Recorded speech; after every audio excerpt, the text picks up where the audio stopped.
Ladies and gentlemen, welcome to Hero Movie Podcast, your greatest source for superhero movie discussion in the multiverse. I am your host, Anna Fortress, and I'm joined by sweet Sean Kovacs from the internet. No, please call me Nightman. And of course, Bruce Leslie. I am a prickly pear. That's just like last time, only it took twice as long. That's for you, Adam. Oh my goodness. We are in for an extra long one today, everybody, because we are talking the Snyder Cut. That's right. 2017 is here again in 2021 somehow, and it's twice as long as it was previously. So we're going to be talking about Zack Snyder's Justice League cut that debuted here on HBO Max this year, or this weekend, rather. And, if the Rotten Tomatoes score is to be believed, everyone enjoyed it. Do we enjoy it as much as everyone else? Well, stick around and find out for all of that kind of good stuff. But before we get started, I do want to say a couple of things. First and foremost, we have a brand new show that is out right now, everybody. It's called The Falcon and the Winter Soldier 30 Questions, another in a long line of our 30 Questions show where we ask 30 questions about the new show on Disney+. Good news for you, if you listen to WandaVision 30 Questions, you're already subscribed to that podcast. It couldn't be much simpler. If not, but... go check out Falcon and the Winter Soldier 30 Questions, available wherever you find finer podcasts. It's a good time this week, right? Yeah, it was. Get into a lot of that kind of cool Marvel-y sort of stuff. And of course, we do want to say a giant thank you to everyone who helped support this show over at patreon.com/HMP. There you get the pre-show, post-show, and of course the Dinger Zone. This week's Dinger Zone, we'll be talking about a little bit more of Zack Snyder's Justice League, really more about where we're going in the future with DC and all the DC EU properties and all that kind of good stuff. So do check us out over there, patreon.com/HMP. Not to mention, we have two brand new people over at Patreon. First and foremost, coming in at the $5 level, we got your boy Dave Mattingly. Dave, I believe our friend Sweet Sean Kovacs from the internet has an HMP nickname for you. All right, so Dave Mattingly, it's not very often I hear the last name Mattingly, and I'm sure your entire life you've gotten Don Mattingly, and he was a baseball player who played for the Yankees, and no one cares, except this. His nickname was Donnie Baseball, right? Your name doesn't exactly work like that with what we're talking about here, so I'm keeping the thread going. Your HMP nickname is Big Dave Movies. I like it. Hey, thanks. And do something about those sideburns, why don't you? And also coming in at that $5 level, we got Patrick Hicks. What do you got for Patrick? Patrick Hicks, your HMP nickname is Mr. Squash Hands. Oh. You could take that in a lot of different avenues. I like it. So if you would like to get your own HMP nickname, and of course, like I said, all the kind of good stuff that goes along with this show and supporting the show at the exact same time, we really appreciate that. Patreon.com/HMP. We appreciate all of you guys doing that. And if you can't do that, for heaven's sake, at least go over to like iTunes and drop us a 5-star review, a.k.a. Humdinger. Humdinger. And we got another one here. This is our 200th review on iTunes, which is pretty sweet. And it comes to us from one of our favorites, Dave Fake Loney. Whose email, by the way, is davefakeloney@gmail.com. I love it. I love that guy so much. All right, and this is entitled, This Podcast, figuratively, I'm going to say saved my life because iTunes cuts it off. I don't know what the rest of it is. But it reads as follows. Let me set the table. I had a favorite nerd/movie/comic book podcast that sated my weekly hunger for geek news. Then, strengthening my theory that God hates me, the podcast ended without warning. I was left alone, nay, adrift, with no direction. What to do, where to turn. After an intense panic and eating my feelings, I knew I had to get it together. Then it hit me. I'll search for other podcasts, and search I did. After a few false starts, I found a treasure in a dung heap that is the internet, Hero Movie Podcast. This is a humdinger of a podcast. See what I did there? It's so good, like picnicking in a rowboat on a majestic lake with Sylvester Stallone good. That's pretty good. Adam plays host/producer of the show. Bruce is big brain, an encyclopedia of comic book knowledge that adds a certain gravitas other podcasts only dream of having. Then there's the insurance guy, Sean Kovacs. He replaced that other guy that worked in some form or other, and who he coincidentally was named Sean too. The first Sean was super funny.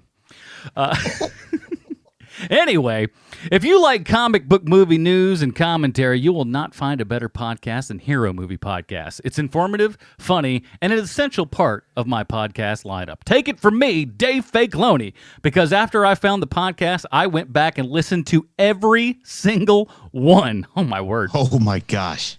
Do yourself a favor, floss. And while you're flossing, listen to Hero Movie Podcast. 17 stars!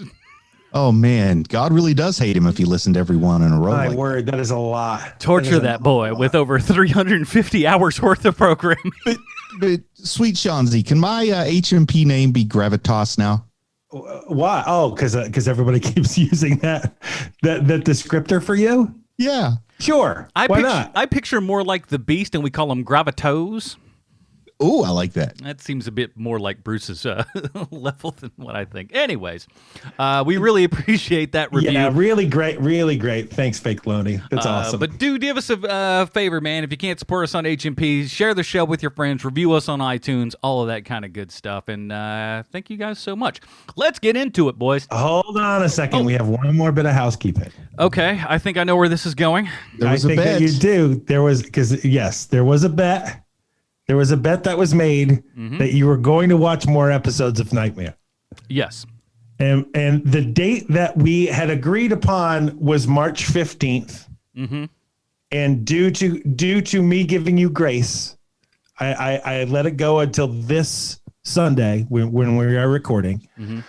You had agreed to watch 5 new episodes of Nightmare. That's correct. And it is now March 20th. I don't have a calendar in front of me. So how many episodes have you seen? Well, you guys were right in that people should not have emailed me and told me to actually watch this. We did have someone actually do that. Jessica, who is a new Patreon supporter and everything, she had the biggest of hearts and sent an email that a couple of days ahead of time too. It wasn't even like she did it on the day of, as you suggested. Jessica, what a friend. She's top notch over there. Needless to say, the answer, I couldn't bring myself to do it. It was so. What a hard way to say no. I've got to build it up. What are you talking about? Come on. You're saying, like, instead of building up excuses, you're giving even more reason why your answer should have been yes. Yeah, listen, I'm not telling you I'm a good person. I'm not telling you that I'm a man of my word or that I follow up on things. In fact, I'm telling you quite the opposite of that. I would say I'd take my punishment, but I guess that punishment would be watching Nightman. That would have been the punishment to begin with. So technically, I guess I got out of punishment. No, I've got it. I figured it out. In the meantime. All right. We should watch the movie Doll Man. I'm down. Mm-hmm. All right. Now, I don't know that Doll Man rings a bell It's for me. It's Full Moon Oh, Lordy. Productions. It was made in the early 90s. It is about a man who is the size of a doll, and he fights crime. Is it based on the Golden Age comic Doll Man? I don't remember. Well, it will be that week because that's the only connection I'll have. Okay, then. All right. But I bet you it is because it sounds a lot like the Golden Age comic that is now, I think, in public domain, Doll Man. From 1981. All right. No, that doesn't sound Or 1991, excuse me. I'm sorry. Okay, that sounds right. That's what I meant to say. All right. Doll Man it is. Yes, listen. Who's surprised at this point, you know? I want to go back to how this all consistent. started. This all started because I warned the listeners. I said, you are good people. He is lying to you. He's lying straight to your face. He's never going to watch another single minute of the show. And then you hemmed and hawed and said, yes, you would. And then a month later, I asked if you had seen anything, and you said no. And now here we are. And I'm starting to feel like we're unnecessarily padding the length of a podcast that may be longer than it needs to be. What are you talking about? We got All right, let's get into it. Here is the trailer for this Snyder Cut. So begins the end for Darkseid. I've never seen a being this strong. Maybe one. He's back.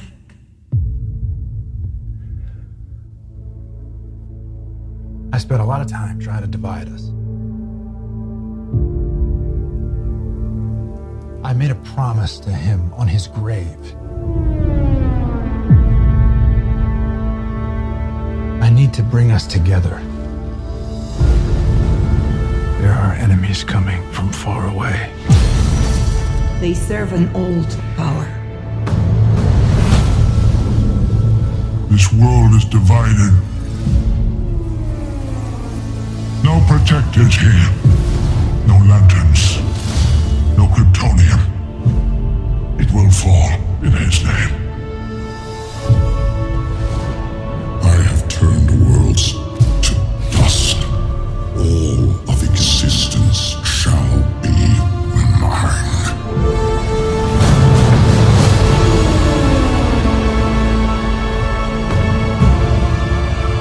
I have a second chance. I am not gonna waste it. He said the age of heroes would never come again.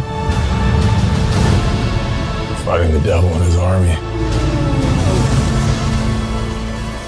You know, I don't care how many demons he's fought and how many hells. He's never fought us united. It's time to stand. Fight. The time is now.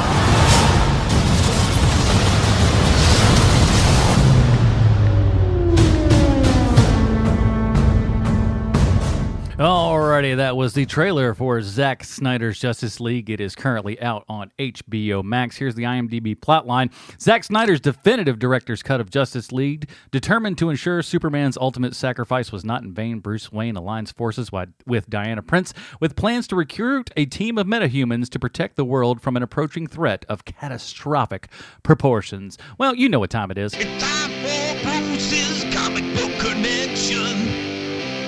Bruce, what do you got for us this week? You know what's been wrong with my comic book connection, Sean? Nothing. They've been getting to the point too quickly. Okay, around 1969, Marvel came under either new ownership or new leadership. I'm not entirely sure which. And as part of that transition, Stan Lee was given incredible perks to ensure he would stick around for a while. Jack Kirby asked for similar treatment and was offered so little that it may have actually been less than before he asked instead of more. And it looks to me through my modern bitter lens like Marvel thought, we can't have everybody expecting a Stan Lee deal, so we're going to make an example of Kirby because if we'll crap on Kirby, everyone else will be too scared to ask. I don't have any sources or citations for that. It's just pure speculation on my part, but I could see that being the stand. So Kirby exercised the only power you really ever have as an employee, and he walked. He thought going to DC would be better, but I'm not sure it was as good as he hoped, but you'd have to ask him about that, but you can't because, unfortunately, he's no longer with us. I am guessing he felt like he did a lot of the work Stan was credited with because I'm pretty sure that's what he said in some interviews.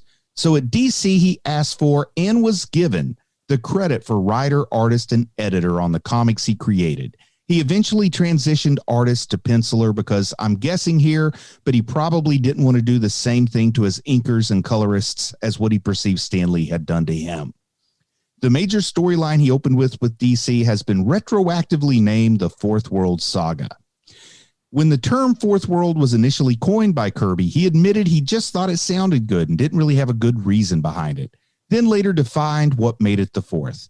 The first world was one which the Norse gods evolved, like a proto-Asgard. Once the Norse gods recognized their godhood, their world became God World, which is the second world, which is basically Asgard. Gods are kind of pointless without worshipers, so Earth came into existence. This is the third world. When a bitter civil war destroyed God World, aka Ragnarok, the old gods and the second world were destroyed. What emerged from the wreckage of that event became known as the new gods in the fourth world. Does that sound reasonable? Sure. I'm still kicking myself for not including that explanation in my fourth world video because it's pretty clear. The fourth world consists of two planets made from the remnants of the singular God world. One is New Genesis and the other Apocalypse. I'll let you figure out which one was the bad guys on your own, but the new gods were divided in a way similar to the Force users in Star Wars, with a light side and a dark side. You see what I did there, Adam? I don't think Sean's around anymore, but Dark Side is the leader. Oh, okay. Dark Side is the leader of Apocalypse, and he seeks to control the universe through a mechanism that takes away free will. This mechanism is called the anti-life equation. This equation was on Earth. It was actually contained within a sumo wrestler named Sammy the Sumo, but that's a story for another day. But this brings the conflict to Earth, which brings Dark Side and his parademons and his generals in conflict with, among other people, the Justice League. So just for perspective, I see this as a fourth world movie rather than a Justice League movie, and I will judge it as such. Also, I have an affection for the fourth world, maybe second only to Watchmen, and I love the really, really long cut of Watchmen, and other people hated that, but I don't remember who directed that right now, but I just want to go ahead and lay my biases bare to our listeners. So let's get into it.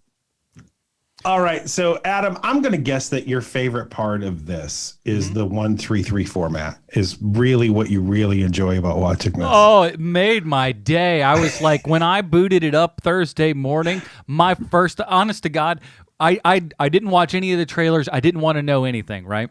And so when that pops up at the front of the HBO just going, this is presented in its original 4:3 aspect ratio as to whatever Zack Snyder's vision, I about plotzed.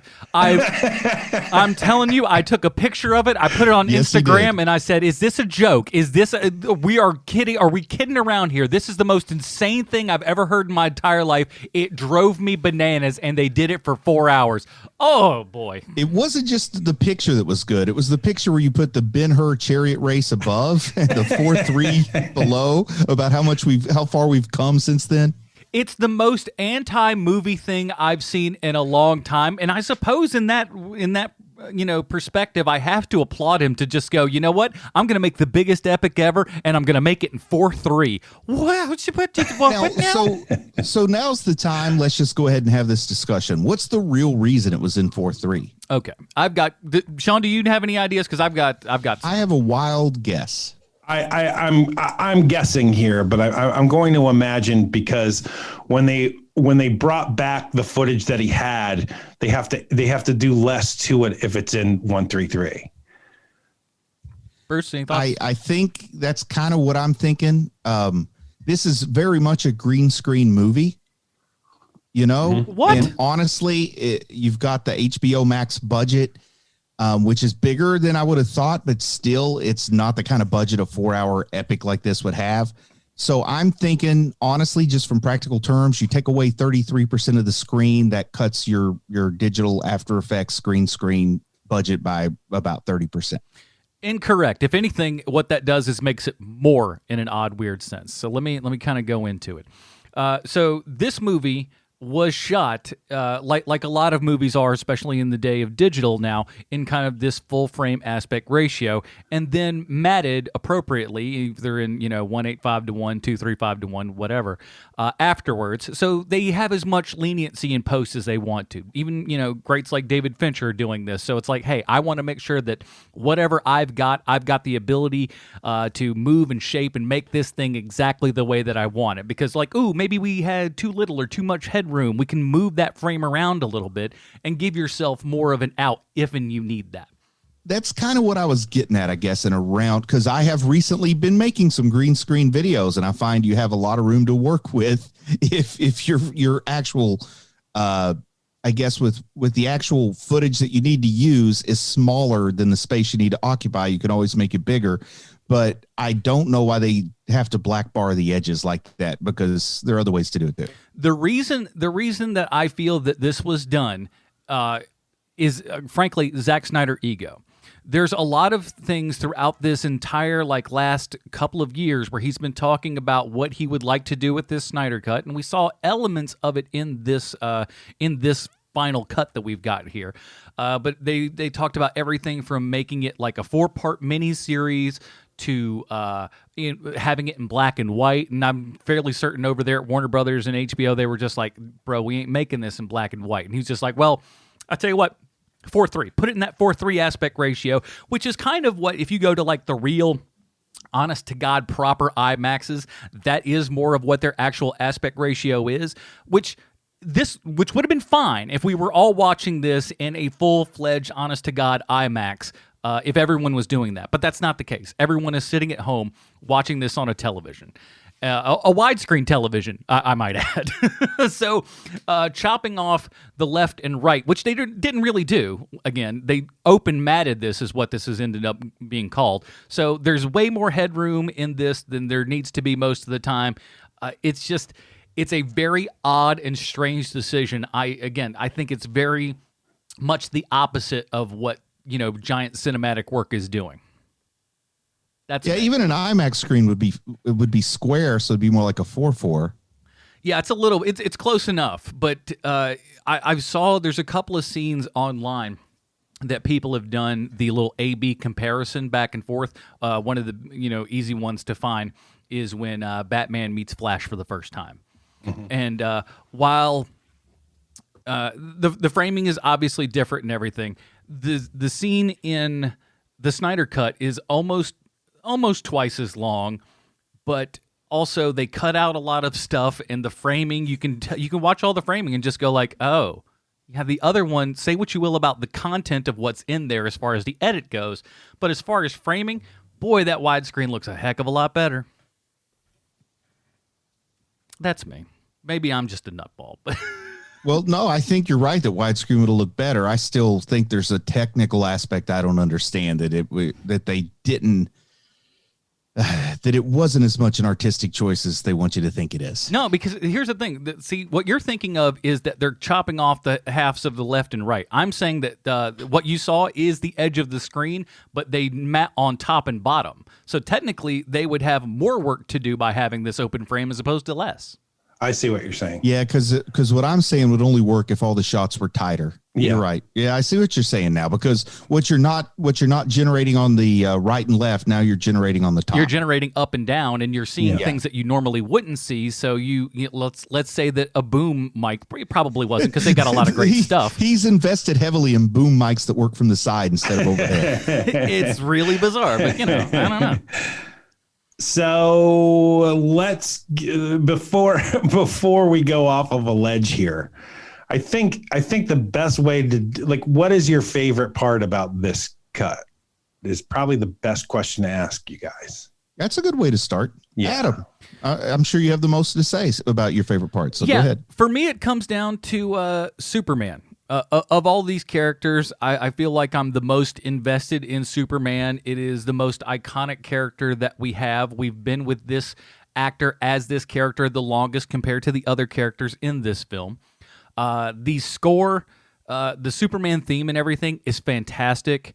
And, the points where you hear Jor-El in the background talking about him, and then, the Kent, little soliloquy there and everything, with those in the background, and just the swelling Superman score and everything. I really like Henry Cavill a whole bunch. I think he makes a great Superman. I just don't know. It's unfortunate that we haven't had really good Superman movies for him to be in, because I really like him a lot. I like the black suit too. I know that's going to be a polarizing thing, but I thought it looked pretty cool. I don't know that I like the black cape. I don't know that you even need that cape. You know what I mean? Oh, some would say you never need a cape. It's purely a style choice. but the black cape on top of the black outfit and everything. Yeah. We don't need that. I'm just trying to think of a situation I've been in that would have been better if I'd had a cape. There aren't that many. Yeah, but you can, if you have a cape, you can walk out of the room very dramatically. Yes, and I will agree. You want a complementary color on the cape. You want it to give your outfit some pop. You don't want to wear a cape that nobody notices. If you got a cape, you want people to see that cape. Yeah, because if in the regular... Look at this dang cape. If in the regular blue outfit and everything, he had a blue cape, it'd look weird and off center. It doesn't pop, yeah. Yeah, you have that right. I'm with you there. To be honest, the cape was so. I guess I didn't even think about the cape. I was kind of looking at the chest, right? Because it's muted. It's not. It doesn't pop out. So ergo, it doesn't need to be there. In fact, when you said you didn't like the black cape, I thought, oh, he had a black cape. Yep. Exactly. So maybe I didn't like the black suit as much as I said if I didn't notice the cape. I have to eat my words there. My absolute favorite thing is Darkseid. I got like thrills when I saw Darkseid. I thought he looked great. I'm glad he was included. I felt like that was a huge thing that was missing from the Justice League. If you're going to tell a fourth world story, you need at least a little bit of Darkseid. And I thought Darkseid was handled beautifully here. I mean, I fanboy here. I'm not claiming to judge this objectively at all, but I've never seen Darkseid in live action. I had seen a leaked photo from the movie of Darkseid when he didn't have his shirt on that I did not like, so I was ready for disappointment, but I was so not disappointed. Far and away, my favorite stuff is all around Darkseid. He looked really good, and like the upgraded CGI on Steppenwolf really looked great. A far improvement from what we saw in the last iteration of this. Agree to disagree. Really? You think that face alone? Oh my gosh, that face in the first movie. Here's the issue. We might want different things in our Steppenwolf. Okay. I kind of wouldn't have minded a more human looking Steppenwolf that's truer to the comics, and they made him less human looking. It's sort of like, they took a design that I thought was terrible in the first place, and they just made it flashier, which doesn't make something terrible better, in my opinion. And that's, like I said, that's just me, because I wouldn't mind. I like the concept that Darkseid looks very different from the rest of the new gods. Like he's even different from the other Apocalyptans, but here they kind of made Desaad and Steppenwolf look like they're all the same sort of species as Darkseid. But Darkseid looks the way he does because he has stone skin from the Omega Force. And Steppenwolf looks very. They say what you will. They took a page out of Thanos for that, for sure. It's very, very reminiscent. But I liked Martian Manhunter. What'd you think about that, Adam? Oh boy, did I not care for that. I like the actor who plays him. I think he's fantastic. Like that's another one of those journeyman actors who's in a gajillion things, and he's good. He's always good in those roles. But I thought the Manhunter design was trash. So does that mean that character, because that character's even in Man of Steel, isn't he? So I think so. So Martian Manhunter's been around in the DC universe since. Or has he? I mean, maybe he just decided to look like that guy that was in Man of Steel. I see. That's the thing with Martian Manhunter, as we see in this movie. But I really, really like the idea that Martian Manhunter was like that hand of fate behind the scenes, given just a little nudge to save the world. Or I like those incarnations of Martian Manhunter when he's not out there on the field punching people, but he is like the both the heart and the brains of the Justice League. Or conversely, he just stood on the side and let all of these awful things happen, and then shows up in the last 5 minutes to go, "What's up, guys? You know me, I'm around and stuff. I could have done some things, but I decided not to because reasons." Yeah, we did it. Good job. We did a great job, everybody. Who are you again? super magnificent spoiler warning, because we may get some first time listeners here that don't know that we don't really hold back on spoilers. So I want to give super terrific spoiler warning, then talk a little bit more about Martian Manhunter. All right. Do you think that's enough super terrific spoiler warning? They've had time. When Martha Kent is in there talking to Lois Lane, and then she comes out and turns into Martian Manhunter, that made that whole scene make sense, because before I never understood exactly what would motivate Martha Kent to go get Lois Lane, to think it was a good idea for this horribly grieving young woman to go out and get involved in something that's way over her head.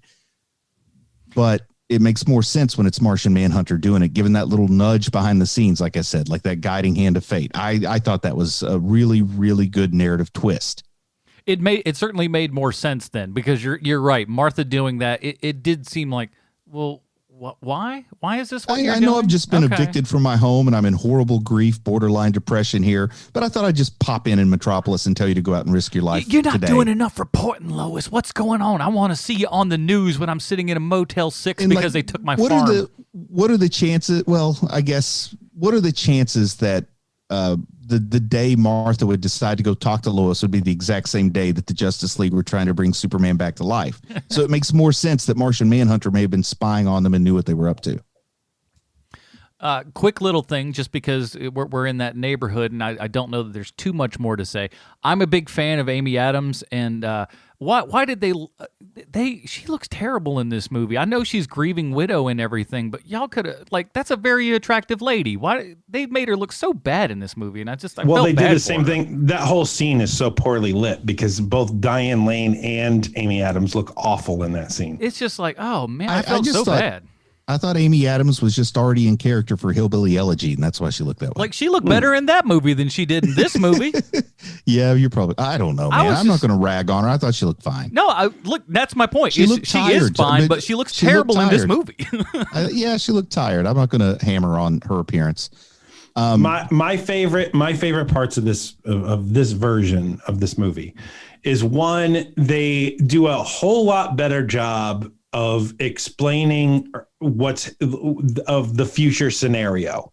Like, I absolutely understand what's happening now, whereas I didn't previously in the movie edit, the Joss Whedon edit of this. I couldn't understand what was happening. Like, so everyone's dreaming this. What? Like, I didn't understand that part at all. Yeah. And now I get it. And the second part, the part that drove me absolutely nuts about the theatrical version, is that Russian family, that we spend so much time on that family and it literally goes nowhere. Nothing happens. And to have that completely removed, it adds to this very, very long movie. And I also saw, now I guess I'm changing gears from what I liked here to like what I think about this compared to the first one. Before you do, let me I want to throw in a couple more things that I like. Let's hear it, because I've got a lot more I like, but I figure I'll bring them up as defense later on if I need to. I just want people to know that there are things about this movie that I do like. I thought the extended, while I'm not super crazy about how all of it transpired, and I don't think it needed to be nearly as long as it was, I felt that Cyborg did get a much better cut in this movie. We get to know a lot more about this character, a little bit more about his state of mind and everything. It felt like it was much more complete than we saw in the original cut, to where I give nothing but full credit to that. I'm still not crazy about the performance or anything, but for what they added, I liked well enough, in as much as it did give more context to that character. So I did enjoy that. And I'd say this, for me, the same thing goes for Flash. Flash makes a little more sense on the team in this movie than he did in the theatrical cut, at least for me. And not everybody likes it. And I know Ezra Miller has some unflattering hidden camera videos out there slapping people. But I got to say, I really like Ezra Miller's performance as this neurodiverse version of Flash that we've never really seen before. And I enjoyed that there was more of it, and we got to spend a little more time with him. And he got that extra sort of Flashpoint-esque heroic moment at the end. I like everything you're saying about Cyborg. I agree with, but I'm also saying that about Flash. The only go ahead. I think one of the things, because I'm not a huge fan of Cyborg in the first place. He wasn't part of my version of the Justice League growing up. I get that he's there. I get that he's pretty much the entry point for you, like watching the movie of this is how the Justice League is. I don't understand why it wasn't more like a wide-eyed, let's look at what the Justice League is through this character, and kind of remove how close you are to Superman and Wonder Woman and Batman. That seems like a better idea. But that's a totally different movie. I understand that. I think that I feel like I totally undersold Ben Affleck as Batman. I was very surprised this go round how much I like him as Batman, because he really is sort of like the key element to this movie. When it comes to bringing everyone together, when it comes to basically being the glue of the Justice League. Mm-hmm. And he performs that admirably, even though I am quite sure it's the last thing he wanted to do was be on the set. So yeah. So to have the performance that we got out of him for this movie, I really enjoyed Affleck as Batman. And I'm glad to hear that, because I've always been fond of the Affleck Batman. I've always been fond of just Affleck in general. I really like the guy. I've enjoyed his work for many, many years at this point. And when he was announced as being Batman, I was super thrilled with it. I'm like, he's just the perfect build for that. I think he could really do a super swell job with it. He did, and I think I think Sean's right, this makes his role as Batman in this movie much more consequential and makes him much more relatable, and you like him a whole lot more. And so they did a really good job with that. And we'll talk about it, sure, at some point, but it's sad we probably will never see any more of that anymore. Yeah, I wouldn't think so. Yeah, with you on that. I also think that of all of the Justice League in this version of it, Gal Gadot gets kind of the short sheet on this. I think that her and Aquaman, I think they're on the same footing there, where at least in comparison to the theatrical cut, they seem to be less significant, but I don't know if it's just because the other people around them are raised a little bit compared to the theatrical cut, and they're kind of flat, that they haven't really fallen. They just haven't risen with the tide. Mm-hmm. But yeah, I'm with you there. But I thought that more with Aquaman, but yeah, same sentiment. Well, I could get even 50% less Aquaman, and I would appreciate that more. Yeah, I hate this characterization of Aquaman. Yeah, and in the theatrical cut, he was my favorite part of that movie. So that's just sort of like a little perspective from where I'm coming from. Well, Let me just take this shirt off and I'll tell you all about it. Gonna pop my shirt off. I mean, he does it no less than 2 times, at least in this movie, probably more. I only counted 2, but I'm like, really? Again with this? It's just like, I'm not taking my pants off to go in the sea, but boy, oh boy, is the shirt coming off. My shirt's chafing me. Hey, man.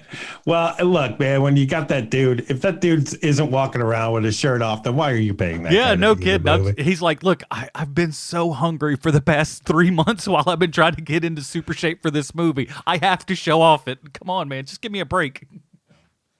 But yeah, he's Aquaman's fine, but I think you're right. I think having a solo Aquaman movie, and at this point, 2 Wonder Woman movies, I think they kind of sat back and go like, well, we know a lot about these characters. Maybe we don't need to spend as much time with them. Let's try to develop some of the characters that haven't had their own single movies spin, I guess. That's my only guess on that. And some of that, it's like, I have to remind myself this was released in the chronological order that it was released in, not in the chronological order that Justice League was released in. So we have had solo Aquaman and Wonder Woman movies. We still haven't had Flash or Cyborg. So it makes sense in a broader lens, but I keep thinking this is 2017 when I'm watching it.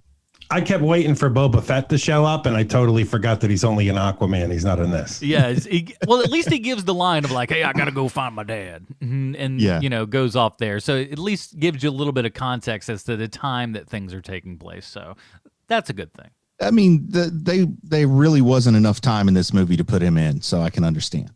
I the best way I can describe this movie is the way that Batman Begins was described to me, because at the time you could, I might be remembering this wrong, but Batman Begins and Iron Man came out at the same time, right? Iron Man 1? Pretty close. Same summer?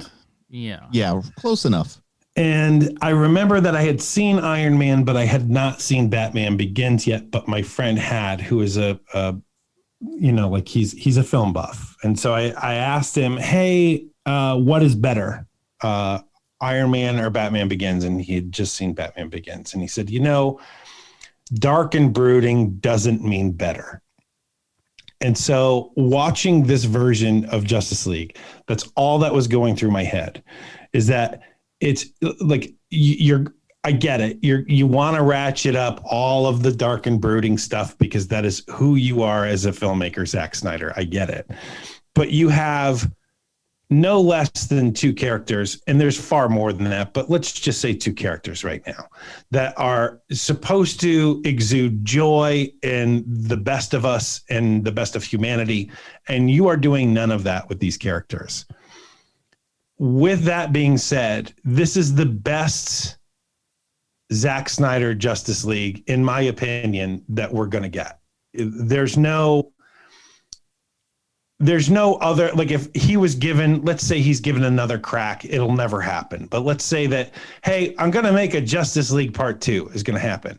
That isn't going to be nearly as good as this version that we just got of this movie. And so it's the way that I feel about Justice League now is the same way that I felt about Watchmen so many years ago, where it was like, you know what? I'm not a huge fan of this movie, but that is the best version of this we're ever going to get. And then, the TV show came out and it's vastly superior. But anyway, I think that no matter what incarnation the Justice League takes, it won't be Zack Snyder. We definitely know it won't be Joss Whedon. Yeah. But this is the best version of this movie we're going to get. And that's the way that I look at it ultimately. This is not my movie. I don't hate this movie. I don't love this movie. It's just a movie to me. Do you think if Zack Snyder had never had the very, very unfortunate family tragedy and he had been allowed to make this movie the way he wanted in 2017, he would have made this movie? No. There's no way. I mean, like, just the people, and God bless you, you got the biggest of hearts in all of the right places. But as much as we say this is, the Snyder cut, it's the Snyder redo. It's the Snyder mulligan. We're doing this again. I like its official title, Zack Snyder's Justice League, because that's what it is. Yeah, I agree. And then if you want to be pedantic, he probably did have final cut on this version of the Justice League. But you'd be wrong in that as well. Okay, because I can imagine there was another person who said 4 hours is the ideal length. For not enough, they said. Well, what they wanted to do, and I know that he was hamstrung on this one. They wanted to put Jon Stewart somewhere in this movie, but they said no go on that. From the Daily Show? Yes, Jon Stewart from the Daily Show would show up talking about the destruction that Superman did on Metropolis. If there's one thing I love in my Green Lantern, it's having him be a little Jewish man. But an excellent soccer player. But yeah, so like it was, he didn't have final cut, but it certainly was. They allowed him to do what he wanted to do. They gave him another report, $40 to $60 million to do it. The movie is twice as long as the original one was, and there's a lot of new stuff here and a lot of different edits and things as well. So some of those good, some of those.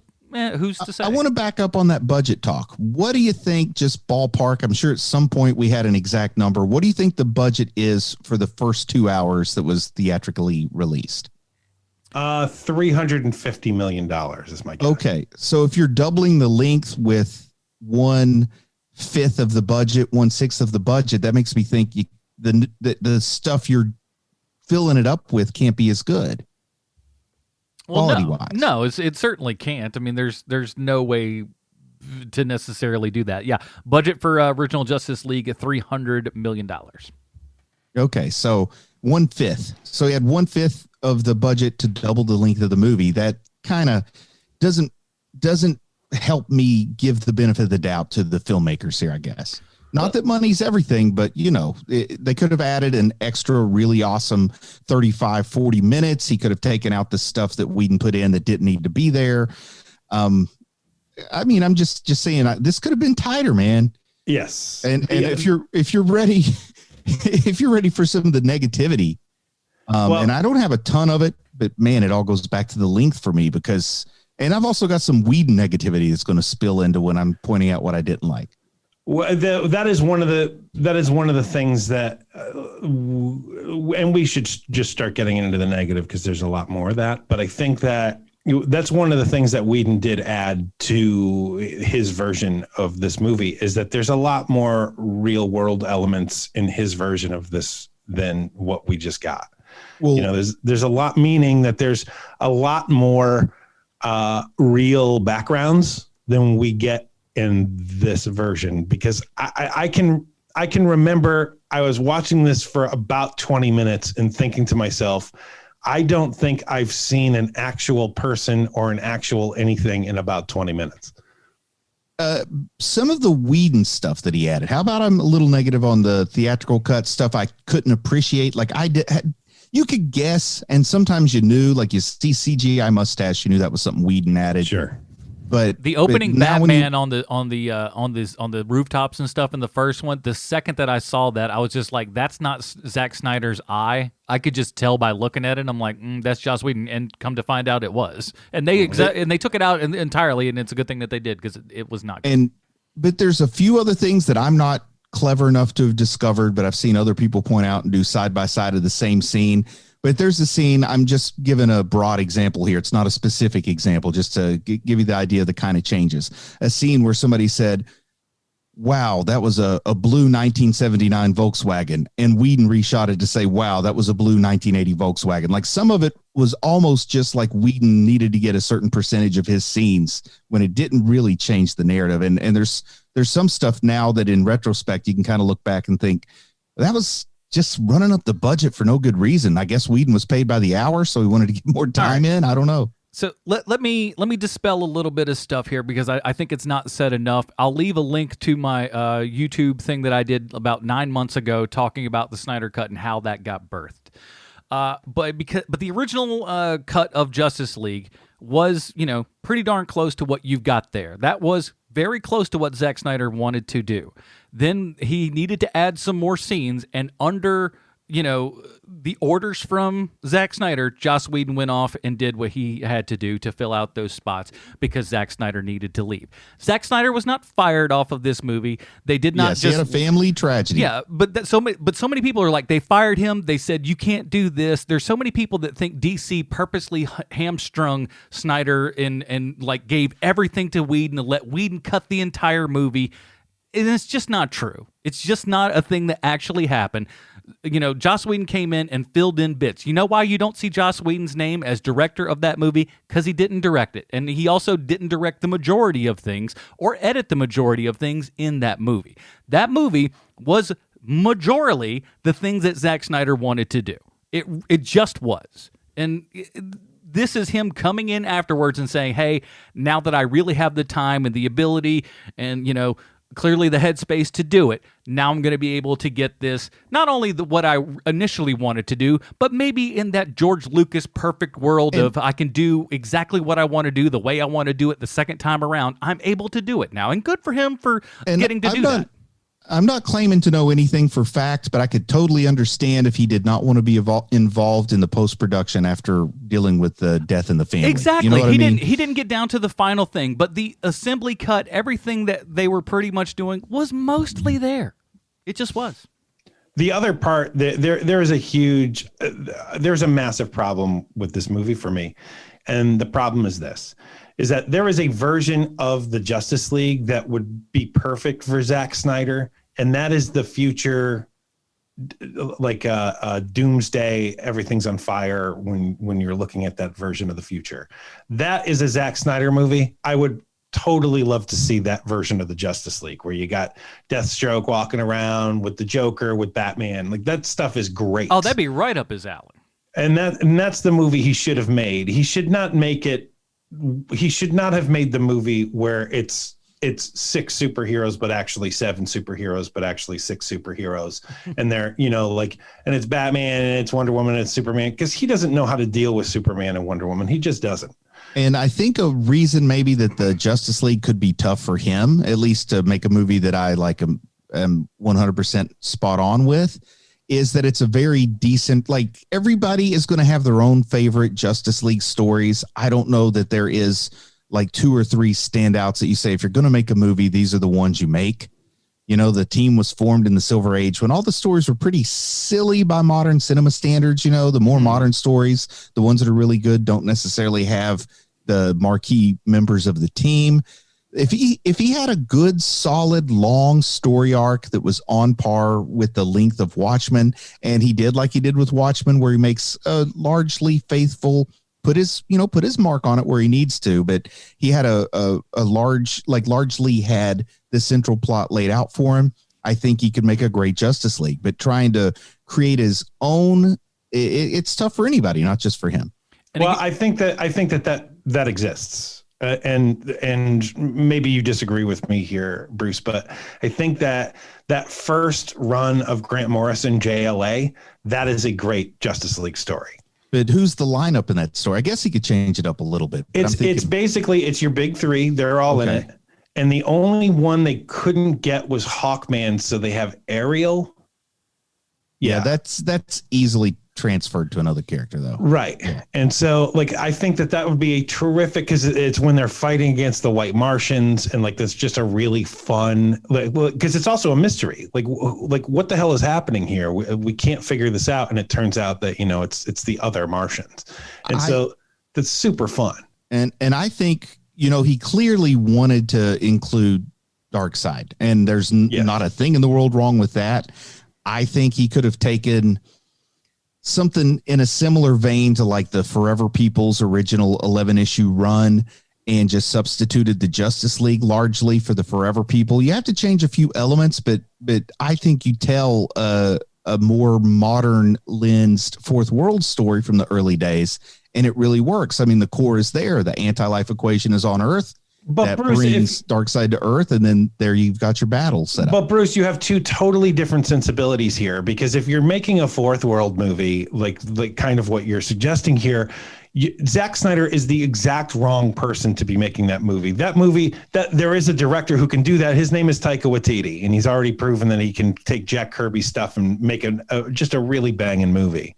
And so having Zack Snyder and having Jack Kirby, these two things don't really intermingle. And it makes for a bad viewing experience, because all Zack Snyder wants to do is make 14-year-old boys go awesome, which is great. There's nothing wrong with that. Yeah.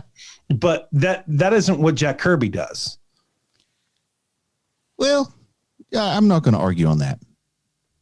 And I just want to put it out there because, Bruce mentioned, the Watchmen cut and everything. I love Zack Snyder's Ultimate Watchmen cut, the super long one that puts in all the Black Freighter stuff and all that. I love it. I think that's really great, and I think it's next to his remake of Dawn of the Dead. I think it's probably the best thing that Snyder's done. Did you guys? I want to go back to this movie here just for a second. It's divided into parts. Were there 7 parts, 6 parts? I lost count of the parts. Yeah, it's up. It's at least 6, I think. Yeah. I couldn't tell you. Was there anything that either of you recall in part 1 that you would have missed if it just like started where part 2 starts? Oh, I mean, here's the thing. There's so much of this. I can't even remember where most of the stuff is because it is so long. It's unwieldy. It's not like that these particular parts kind of cordon off characters or anything to tell that little arc, and then we go on to another little arc with another character. That doesn't happen. There is one bit, Bruce. There's one very important bit that happens in the first chapter, which is the Superman yell that informs the mother boxes that Superman is dead. Okay, so you leave that yell in. Let's just say the movie opens with just that yell, and you go to part 2 then. But if I rewatch I will rewatch this movie. I'm going to give myself some time for the palate to cleanse. I'm going to go in and start at part 2. And I'm going to, people have their watching order for stuff. We talk about that all the time. I'm going to come up with a watching order for just one movie. I'm going to tell people which order to watch, which part in, which part to skip. And I think I'm going to come up with bare minimum. I'll shave 30 minutes off for you and make it more enjoyable. But I think I can get it down to a sub 3 hour sequence that makes this a super fun movie. Well, it takes the knowledge that you already know some things because you've seen the theatrical cut. Like there's stuff that if I'm going to watch this for a new experience, I don't need repeated because I've already seen the theatrical cut. And I can say, you know what, you know where it's going, you know what's up. You don't need to know all this, but yeah, you make a point. I guess the Superman scream is worthwhile, but they also make it clear later that Steppenwolf didn't show up till the Kryptonian was gone. So even if you didn't see that scream, you still get that bit of the plot. It's true. Also, there is a Doll Man sequel. So we need to do that. We could do that. Yeah. Doll Man versus the Puppet Master. Oh, I was hoping to be Evil Bong. I want to talk a second about the score. The score for this movie, I've heard people praising it left and right. I don't know what score they're listening to because this one was trash. Who doesn't like Junkie XL? I love the Junkie XL, and that's the only reason I think I got to like Wonder Woman so much in the beginning was that Junkie XL. Well, it's Tom Hulkenberg. I don't know if he's actually Junkie XL or not, but because I don't know. Is that him? The same guy. Okay.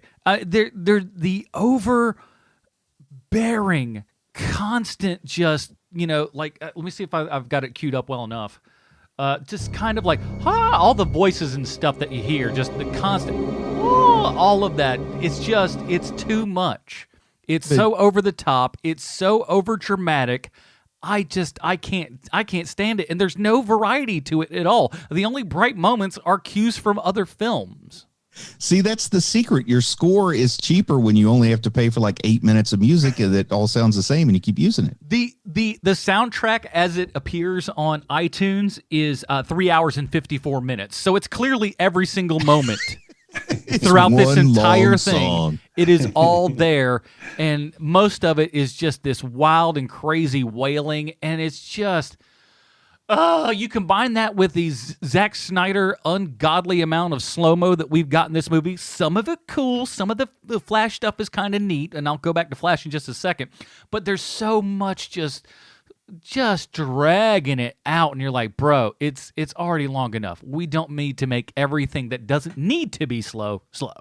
I will agree that there's stuff that doesn't need to be slow that's slow, but I'm not going to say that it's necessarily slow-mo because I like Snyder's battle scene aesthetic, and some of the slow-mo is integral. Like, who wants to buy a ticket to a Snyder movie if it doesn't feel like Snyder? Like, he, for good or bad, he established a brand in 300, and now either has to stick with it or use a pseudonym. But so I'm not going to complain about that. What I will complain about is the slowness that's like, okay, Superman and Lois are in a cornfield. They're feeling emotional looking at his old house, and he's dealing with things because he's just come back from the dead. Okay, I look at that. I know everything that scene needs to tell me in about 20 seconds. Yeah. And I swear to God, I think I took a bathroom break and made a microwave burrito and came back and they were still in that cornfield. I do not like cornfields, man. I was abused by a cornfield when I was a child or something. I hate that cornfield kill my scene. mama.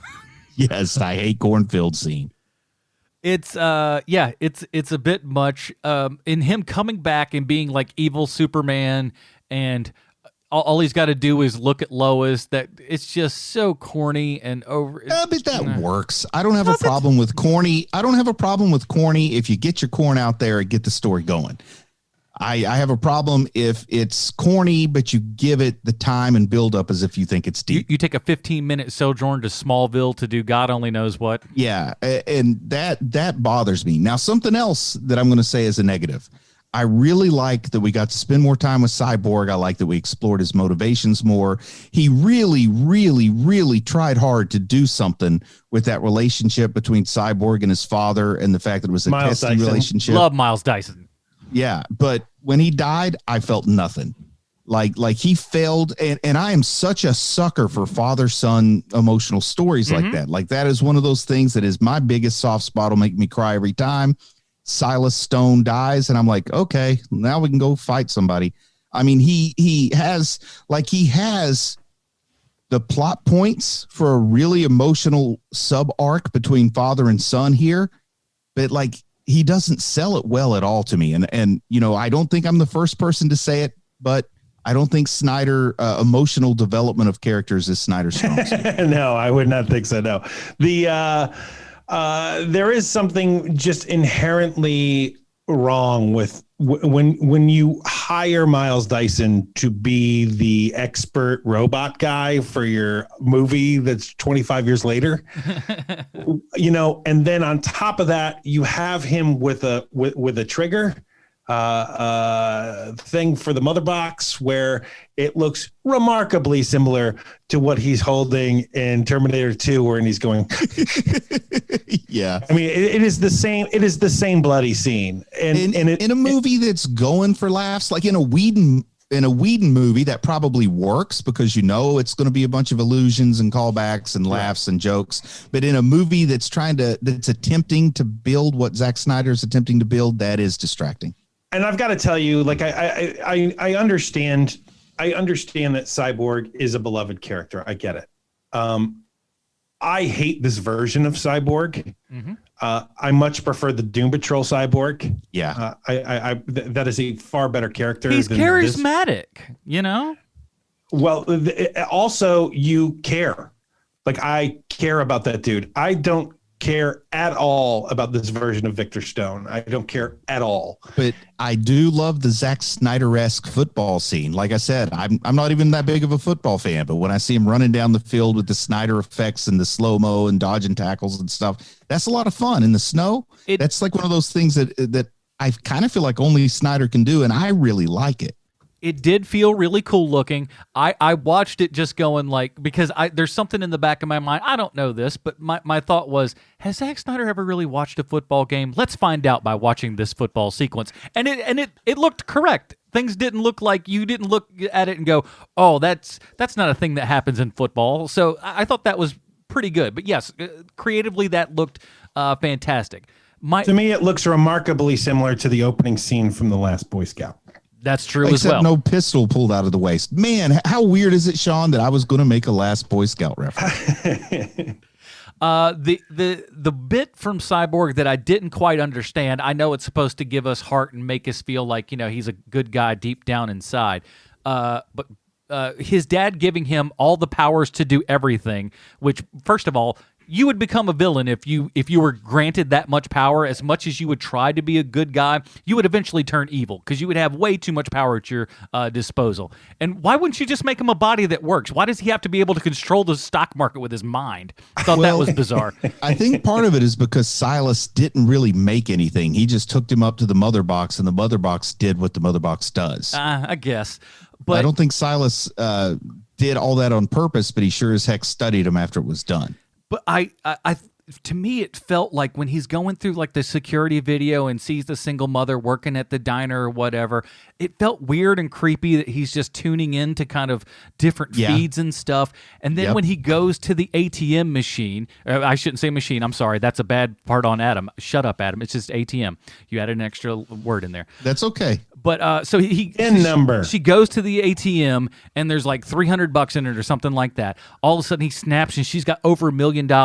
I got news for you. That bank is going to go, this doesn't seem right, and she might ends up in more trouble than, No, here's how it goes to me.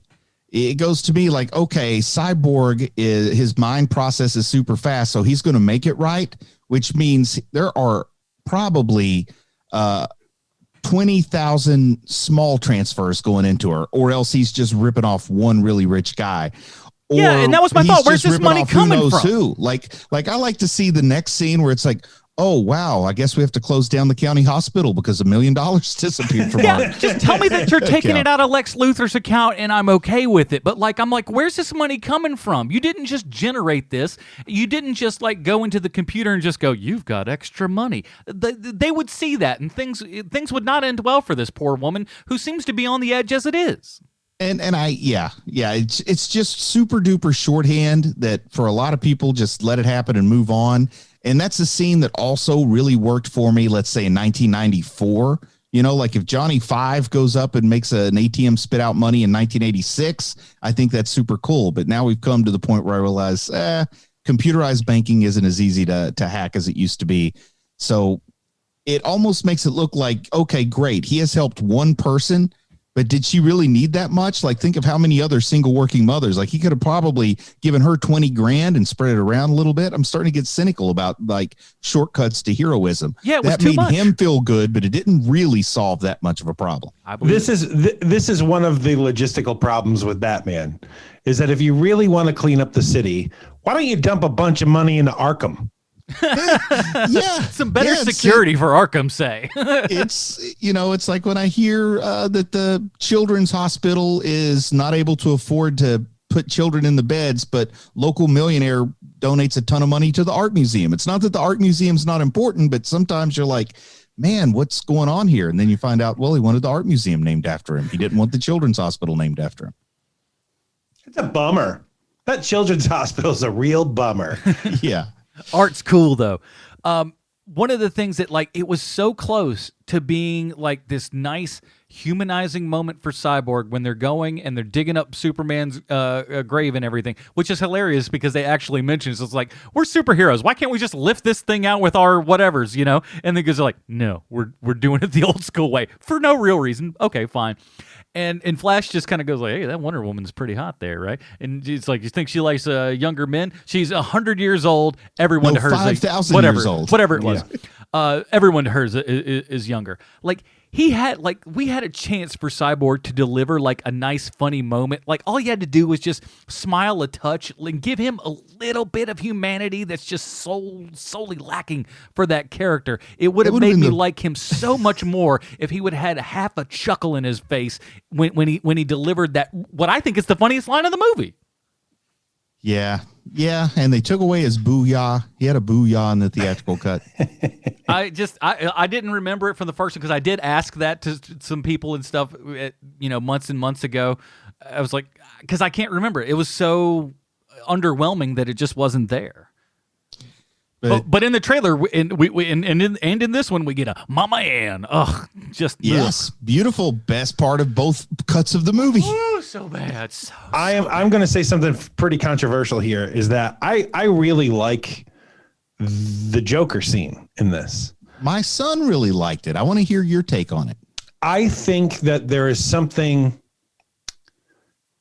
That is the movie Zack Snyder. I know I've said this before, but that's the movie Zack Snyder should make. And it kind of feels like he wants to make it so bad that he's shoehorning it in when it doesn't add to the narrative. But right. Yeah, you're right. I would love an Elseworlds movie like that. And you have because there's something fun about carrying around. You're basically carrying around the Joker.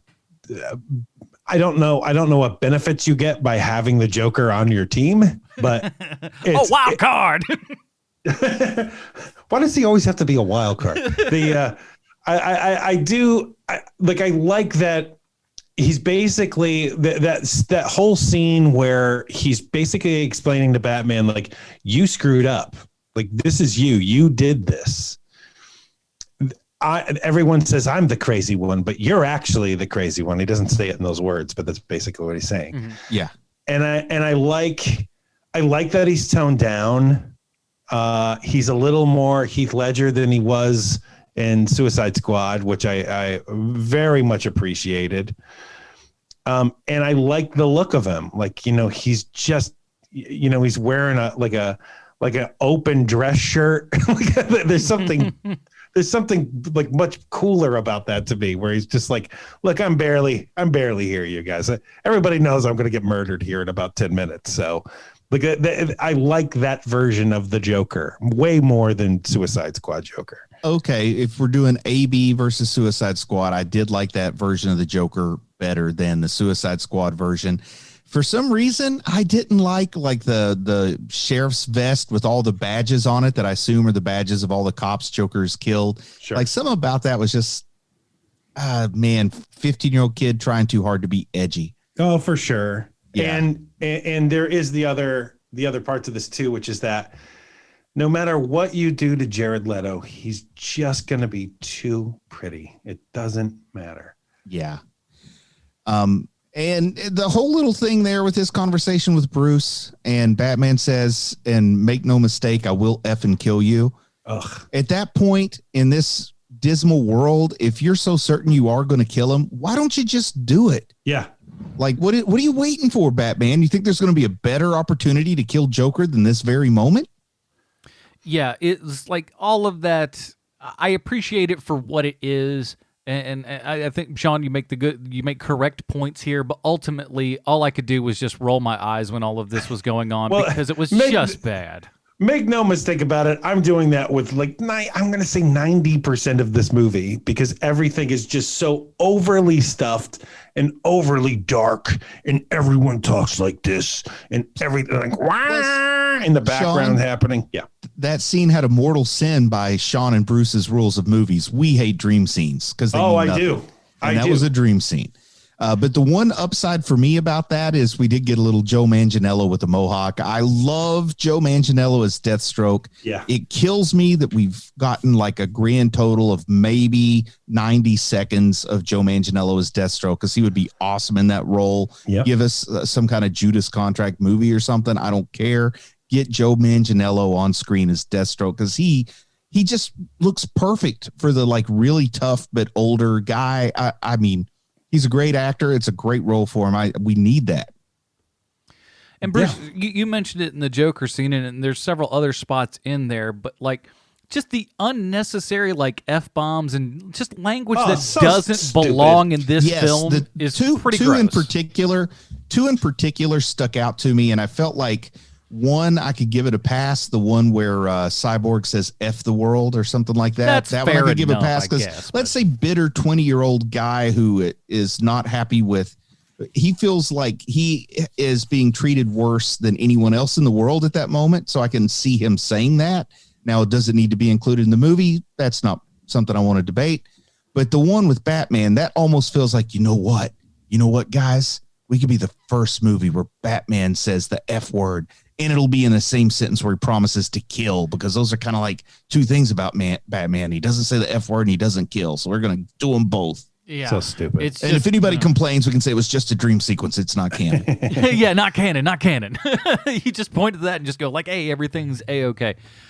It was just, I don't understand why that needed to be there. Most of this stuff, and do you guys think for 1 second the way this thing was shot that Affleck and Leto were on the set at the same time?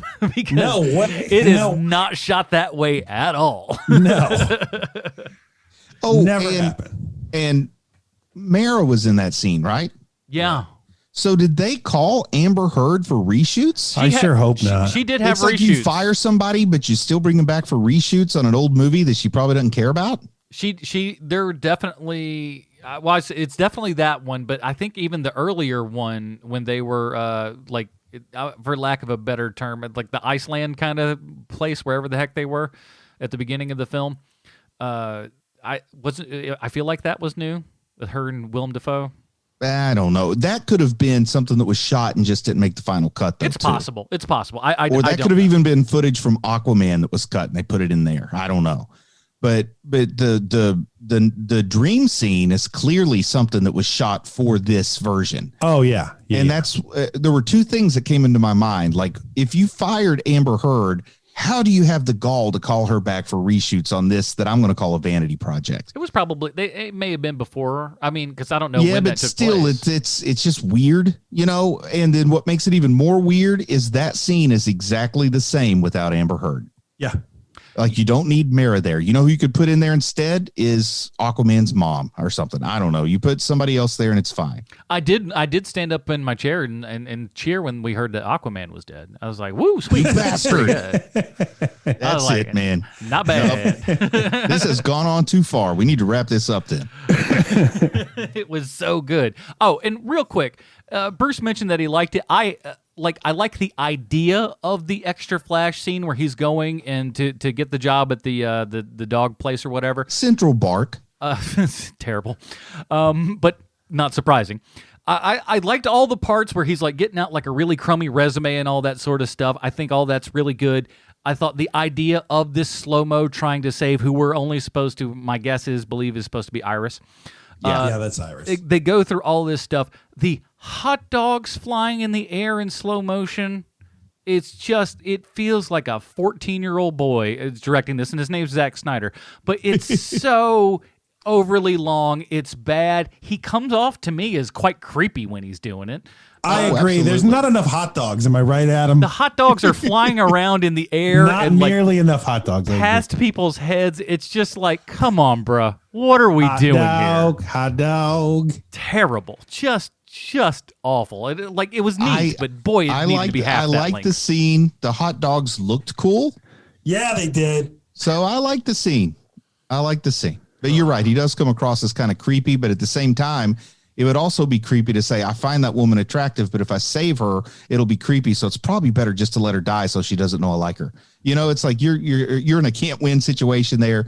But I think She would have made a cool Iris West if she shows up in the alleged Flash movie. That was a heck of an explosion. Boy, the gambit of the DC universe. Yes. Who knows what that'll all bring out. But we'll talk a little bit more about that in our special edition of the Dinger Zone. Patreon.com/HMP if you want to take a hold of that. But before we get to our final review of Zack Snyder's Justice League, we have to ask ourselves one very important question: is how does this giant 4-hour epic relate one-to-one with Sylvester Stallone? Thank you, Adam. I have a prepared statement. I wrote a Stallone connection for the first time that we reviewed the Justice League, and it was pretty good. But there were some things that Bruce wanted out, so I cut a few lines. Then Bruce said that I had to write a script that was a little lighter in tone, make it a bit more fun. But by the end of the week, Bruce said HMP was going to go in a new direction, thanked me for my time, and told everyone publicly that I wasn't being fired from the Stallone connection, but rather I had some family issues I had to deal with, and that he was going to have Adam write the rest of it. And pancakes, bless him, Adam tried. He really gave what I'm sure what he would consider to be a lot of effort. But the problem is the problem that we all face here. Adam isn't funny. None of us are funny, really. So when he attempted to lighten the tone of my Justice League Stallone connection, he failed miserably. And fans instantly started asking for my version of the Stallone connection. A Shanzi cut, if you will. Hashtag release the Shanzi cut, people would demand on Twitter. And now, just in time for our review of the Snyder Cut Justice League, is the Shanzi cut Justice League Stallone connection. Oh. So here it is. Thanks to you, the fans. This is the unedited version of the Justice League Stallone connection I wrote back in 2017. Enjoy. Do you know what the movie's Batman Begins, Mamma Mia, and salmon fishing? I got to start over. Sorry. I'm trying so hard not to laugh. Do you know what the movies Batman Begins, Mamma Mia, and salmon fishing in the Yemen all have in common? They all occupy our time for a few brief hours so we don't have to think about our eventual deaths. And Darren Bailey, he was the Marine coordinator on all three of those movies. He was also the Marine coordinator for Justice League. Being a Marine coordinator means vast amounts of time working underwater, always aware of death, and learning to work in an environment that's always attempting to kill you. I wonder what this man fears if he does not fear death. Does he fear failure? Keeping his family name in good standing? What? What does this man named Dan Bailey fear? He's worked on movies like The Sisterhood of the Traveling Pants, Captain Corelli's Mandolin, and The Sisterhood of the Traveling Pants 2. What? I've never seen these movies, and I know no one who has ever spoken about these movies, but they needed a Marine coordinator, and they called in Darren Bailey. And so it is. In 2008, Sylvester Stallone needed a Marine coordinator for his movie called Rambo, a movie that averages 2.5 killings a minute, 466 deaths in all. I felt a kinship with this film. Is it normal to slowly rock back and forth while clapping and exhaling softly to yourself as you watch man after man be murdered by John Rambo? Maybe not. But maybe the abyss stares back at me. According to one source on Rambo, a wild boar got loose on set, and it took 7 guys to take the creature down. I would like to think I am that boar, but if I'm being honest with myself, I'm one of the people tasked with taking down the beast, blissfully complacent in my role in the world I have created. And there you have it, HNPers and Dingalingers. This week's Stallone connection is Marine Coordinator Darren Bailey. Adam and Bruce, this is the 347th episode of this bit, and still no word from Sylvester Stallone. That bit was so dark and brooding. I loved it. Well, it originally was way darker. Bruce was not wrong. Sometimes you gotta, hit that break a little bit. Just tap it. Just tap it. Man, I just wish that I could get through it without it really does kind of betray the whole thing that I couldn't get through it without Chuck. I'm being very clever right now. I hate it. And we would hate it if you guys didn't get to hear our final reviews for this. We have our own patented Robin rating system. Check that out over at our Reddit page, reddit.com/r/hero movie podcast. Bruce, where does Zack Snyder's 4-hour Justice League cut fall on the Robin rating system for you? If it's the length of 2 movies, can I give it 2 Robin ratings? No, it's 1 and 1 alone. Oh, no, you already no gave way. you gave this one review earlier, so do it again. Well, here's what I'm going to say, man. Part 1 is a Jason Todd. I don't care if it does have Superman screaming at the void so that the aliens know to attack.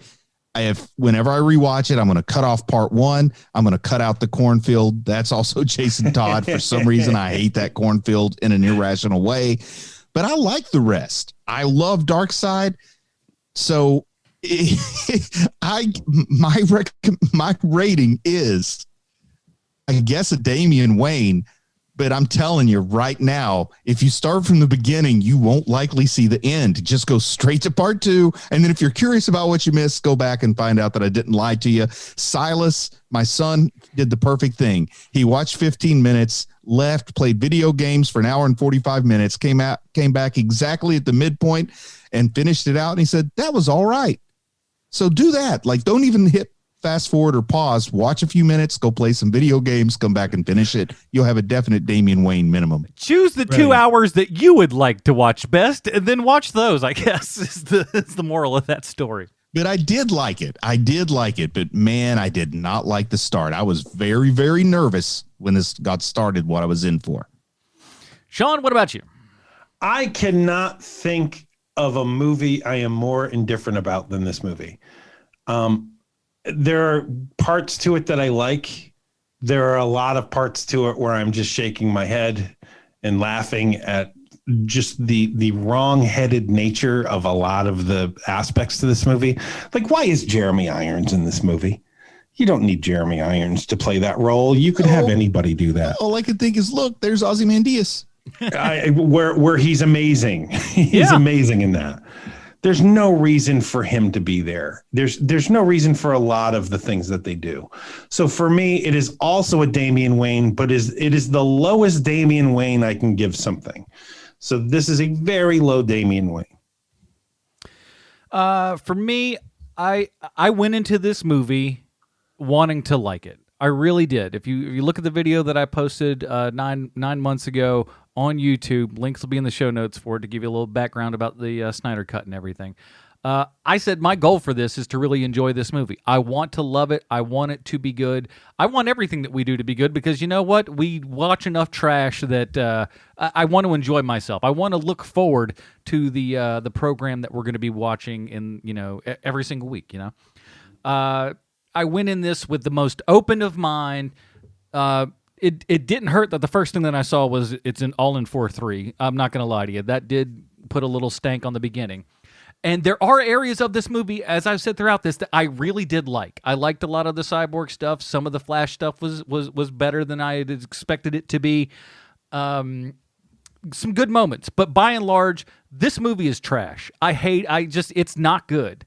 I think there might be a cut of this that take this and whittle that down to 2 hours, and it might be something that's decent, or it could have just been 2 different movies that had a better through line for each of those movies, as opposed to just this giant 4-hour long cut. And I don't mind long movies. All the Lord of the Rings extended cuts, I like those. I've seen all 3 of those back to back to back in the theater twice. So trust me, long doesn't bother me. It needs to be good. This movie was not good. The score is overbearingly just awful. I wish it was much better than it was. This is a Jason Todd. And here's the thing. This isn't the lowest. That's not even though Jason Todd, if you look at the Robin rating system, Jason Todd is the lowest one. There is one that's technically lower than that, and that's Chris O'Donnell as Robin as Jason Todd. So it's not that. It's not the lowest of the low, the ungodly low, but it's the lowest for me. This is a Jason Todd. I cannot see myself watching this 4-hour monstrosity ever again, and we may not have to. So that's a good thing. So that is it, everybody. A nice big giant-sized episode here for you for a giant-sized movie. Don't kill us in the emails for those of you that like Justice League. For the record, Sean and I both liked it well enough. They liked it more than I did. So if you're going to have any ire directed towards me, and it won't be any different than what my normal life is, so that's fine. Next week, we're back over because this is our Patreon Appreciation Month, patreon.com/HMP, pre-show, post-show, Dinger Zone. And of course, you get to vote on a movie that we watch this month. Actually, you're getting 2 different times. We had it at the beginning of the month, and we're going to have it here at the end of the month. What are the movies? Well, why don't you go check on out at patreon.com/HMP, and you can vote at any level for that. That's the good part. Plus, you can actually get anything at any level, but we really appreciate it. The most people are in that $5 area. That is the bread and butter of this show. Just imagine if this show disappeared tomorrow, and like we saw in our iTunes review, if this show disappeared tomorrow, would you be upset about it? If you would be, go to patreon.com, put in whatever money that you think that this show is worth, and we really appreciate that, and you'll get more stuff at the exact same time. Can't much beat that. Bruce, until next week, where can we find more of your work on the internet? I'm always telling people to go to YouTube, man. I've got the YouTube channel up. I've got a solo kind of review on this in case you just want to hear my point of view. I don't know. Some people have already checked that out. And I've also got a great Peter Porker. And coming up on Thursday, people can check out my list of top 10 comic doctors. YouTube.com/C/Bruce Leslie. I almost watched your Justice League one today, but I was like, no. I don't want to know what he thinks before we're going into the episode here, but I'll definitely be checking that out. I'll give you a hint. The review was longer than it needed to be. I'm not lying. Sean, what else? You can reach us at any of our 30 questions shows. We have Winter Soldier 30 Questions is our newest. Check us out there. So yeah, check out all that. Links are in the show notes for everything. That is it, everybody. Join us next week for our Patreon vote exclusive. For Sweet Sean's of Kovacs from the internet, Bruce Leslie, I'm Adam Portress. Stay super, everybody. Bye, Marty and Evie. I know you come a long way, baby, but you don't need that heart of stone, no. You prove that you can do it, baby. You can make it on your own, but you can't keep running away from love, 'cause the first one let you down, no. And though others try to satisfy you, baby, with me true love can still be found. Love can still be found. The second time around, ooh, the second time is so much better than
gonna keep your mind the second time, baby.